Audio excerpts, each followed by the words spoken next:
กรมการค้าภายในชี้แจงหาเหตุผลที่ราคาน้ำมันลดลงแต่ราคาสินค้าบ่ลดลงตามวันที่25มิถุนายน2026กรมการค้าภายในกระทรวงอุตสาหกรรมและการค้าชี้แจงหาเหตุผลสาเหตุที่ราคาน้ำมันลดลงแต่ราคาสินค้ายังบ่ลดลงตามคือ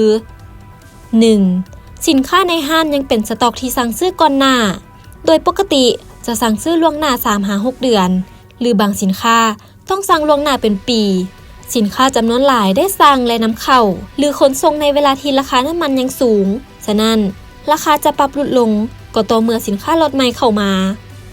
2. น้ำมันเป็นเพียงส่วนหนึ่งของต้นทุนเพราะยังมีต้นทุนที่ติดพันกับวัตถุดิบการหุ้มห่อค่าแรงค่าไฟฟ้าและอัตราแลกเปลี่ยนที่ยังคงสูงซึ่งจะมีผลต่อราคาสินค้า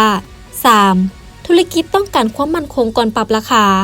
การเปลี่ยนราคาเรื่อยๆจะสร้างความสับสนและความเสี่ยงต่อธุรกิจ 4. การปรับราคาของสินค้าแต่ละประเภทเป็นสัดส่วนบ่เท่ากันเช่นอาหารสดและค่าขนส่งอาจปรับได้ไว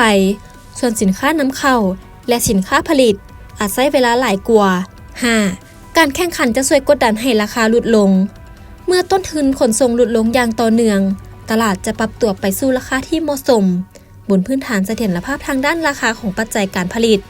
และปัจจัยที่ส่งผลต่อราคาของสินค้านั้นๆกรมการค้าภายในกระทรวงอุตสาหกรรมและการค้า